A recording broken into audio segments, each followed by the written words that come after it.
Sometimes when we talk about the world, we talk about how things move from one place to another. And in that whole context, we call that cultural diffusion. If you listen to that word, cultural diffusion, there are two root words that should stick out to you: culture and diffusion. Today we're going to take a look at how culture develops and how it spreads from one place to another. What is culture? Culture actually comes from the Latin word coloere. That means to cultivate. Look at the picture down below, and you will see a farmer cultivating the field. You have somebody plowing, somebody working on the hut in the background, and somebody sowing new seed. Okay? Culture is basically the way we interact with each other. And it is cultivated from one generation to the next.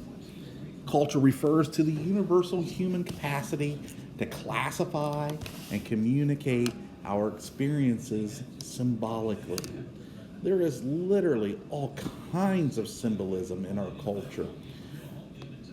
For example, even the word Cincinnati, a city in Ohio, has a symbolic meaning. It's named after the great Roman dictator Cincinnatus, who, after saving Rome from an outside invasion, willingly gave up his leadership back to the Roman Senate and saved Rome. That's a symbolic meaning, and we named a city after that symbolism. Culture has been called the way of life for an entire society. It includes code of manners, dress, language, religion, rituals, norms, behaviors, and belief systems. When I was a kid, I was not allowed to leave the table until I said, "May I be excused?" Now, other families find that strange. I remember one time I dated a girl and I needed to go to the restroom, and I said, "May I be excused to the restroom?" And they looked at me like there was something strange about that.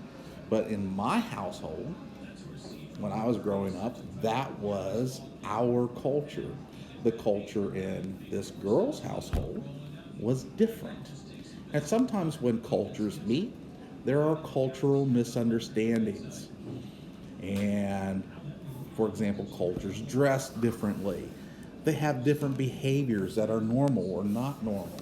Maybe it's acceptable in one culture to wear pants, but in another culture, you're to wear a kilt or some other thing.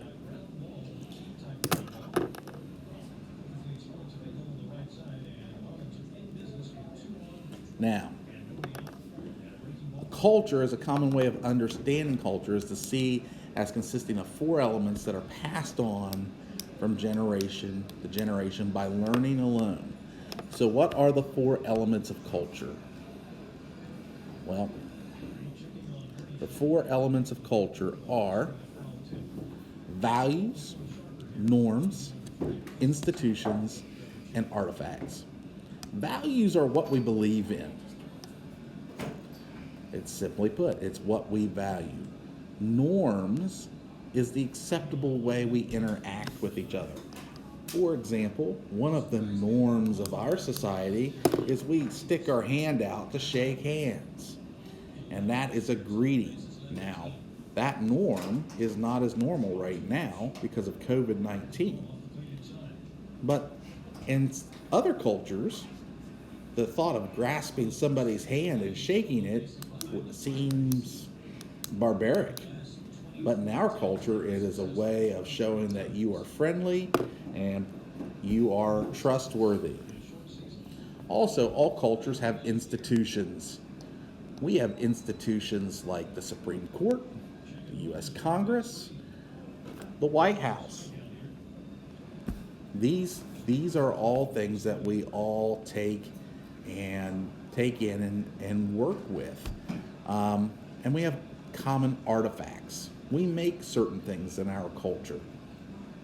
And those cultural traits can be seen in the way we do our construction. For example, many buildings were designed by an architect named Frank Lloyd Wright. And if you look at his architecture, it's a very distinct kind of architecture with straight lines. In other cultures, maybe all the buildings are round. So culture influences us in a lot of different ways. But the four ways that it's passed on from generation to generation are values, norms, institutions, and artifacts. Values comprise ideas about what in life seems important. Now, I'm not going to make you fast write this, but I want you to think about it.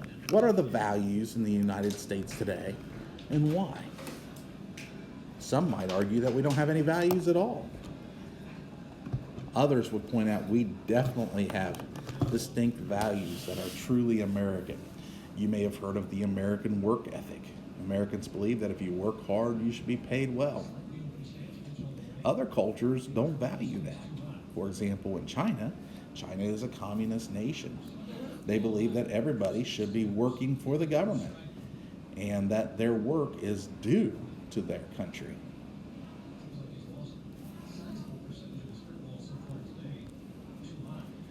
Norms consist of expectations on how people will behave in various situations. When do you shake hands? When do you not?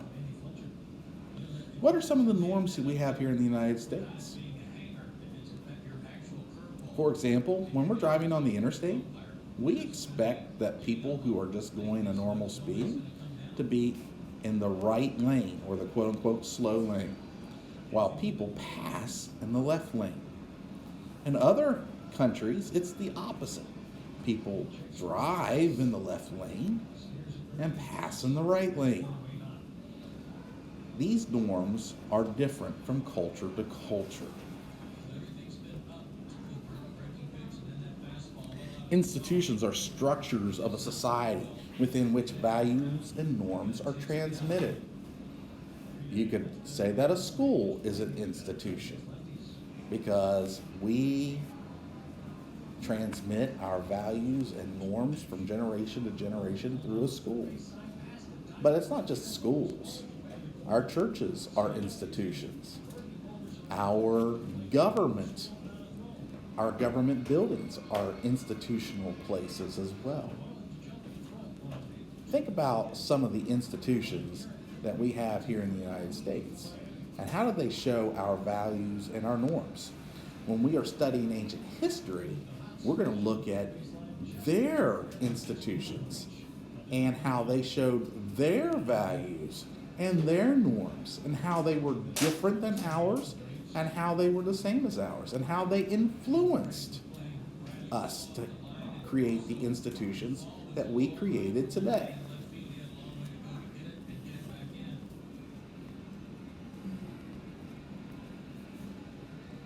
Artifacts are things or aspects of material culture that derive from a culture's values and norms. Monuments are perfect examples of artifacts, such as the Lincoln or Washington memorials.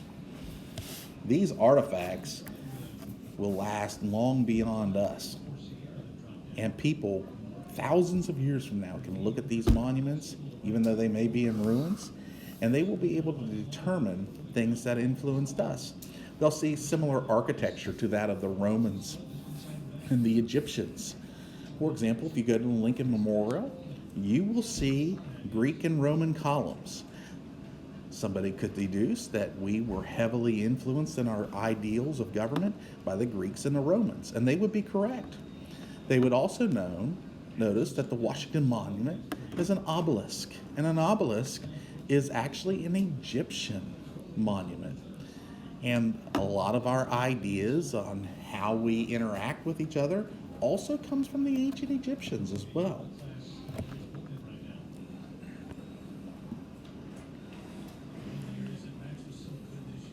Now,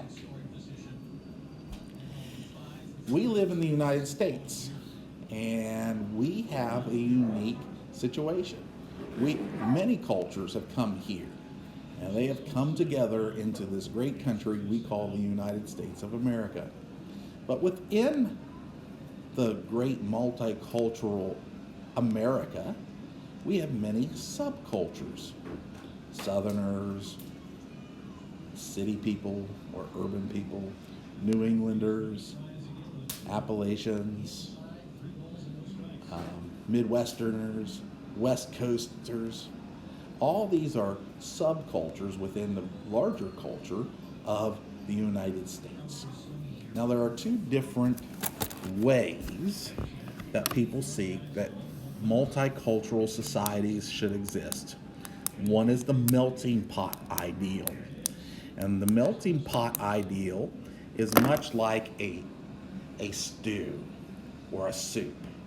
You put all the contents in a stew, into this stew, and it all blends together and becomes one unique tasting thing.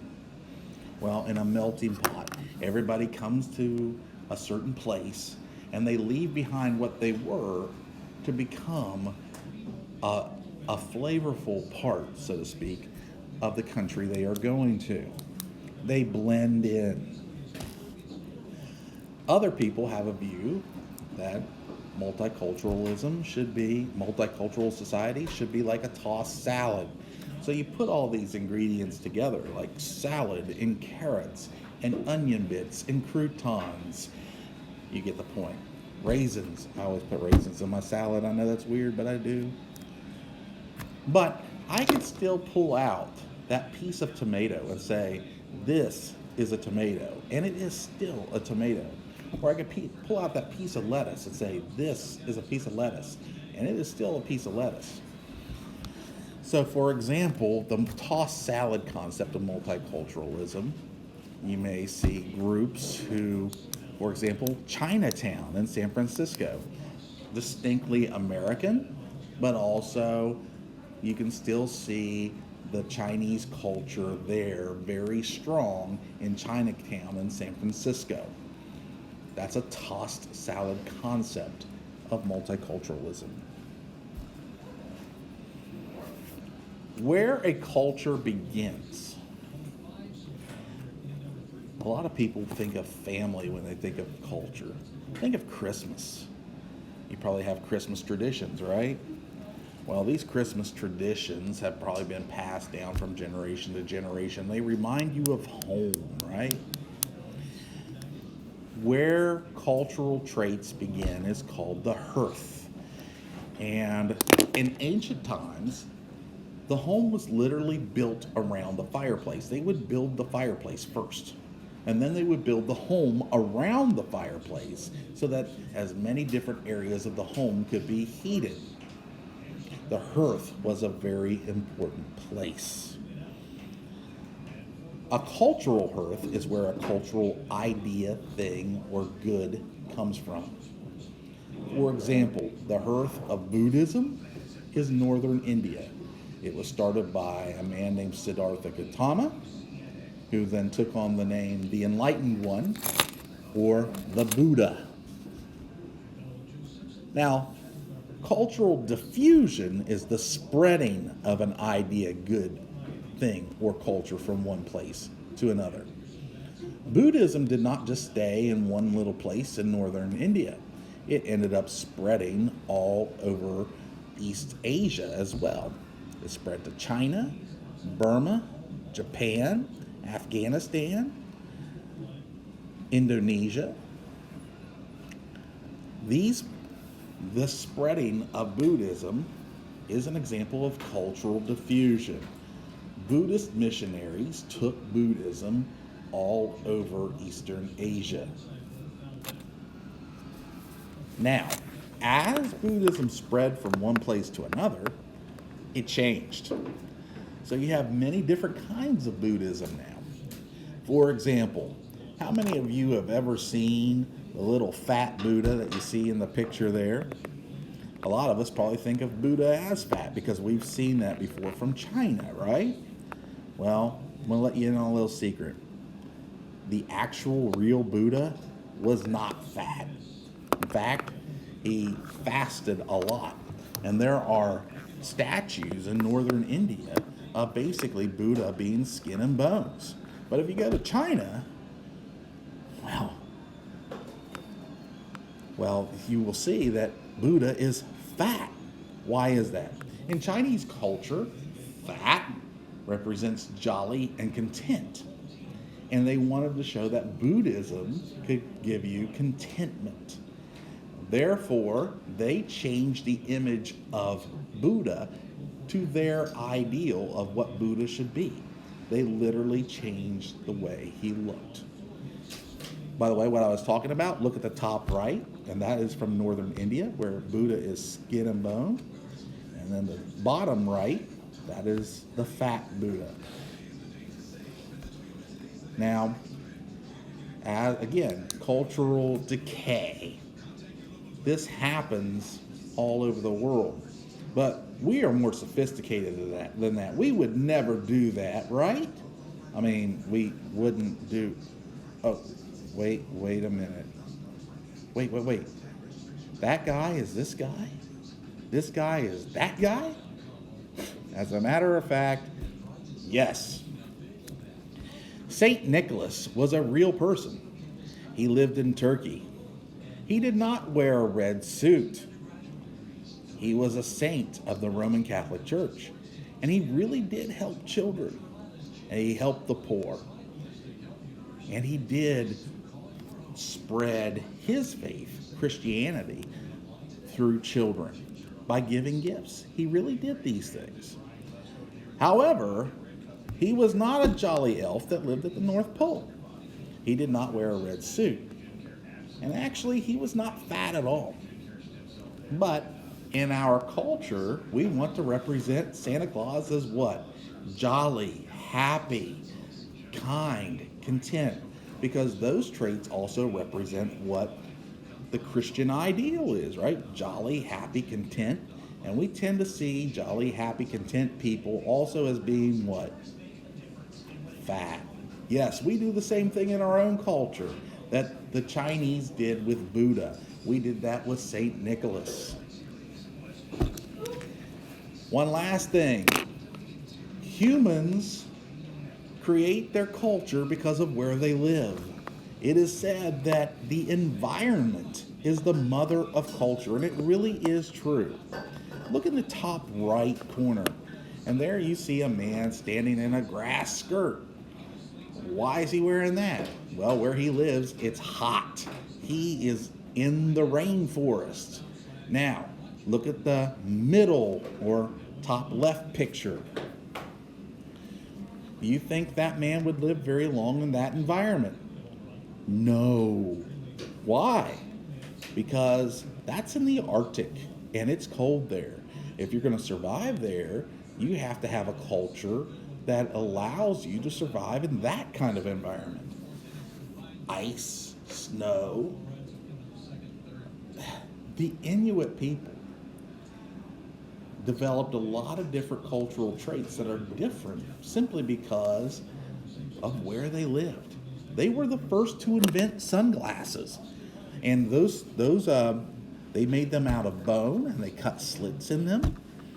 These sunglasses protected them from their eyes from burning as the low sun would reflect off the ice into their eyes. Islam is a religion that started in a desert. It started in Saudi Arabia. And if you ever read the Quran or the Holy Book of Islam, there's a lot of desert allusions there. Judaism and Christianity are religions that came out of early Jewish culture, where a lot of people were shepherds. And how do they often refer to God? Often they refer to God as the Good Shepherd. The reason for that? Well, that was part of their culture.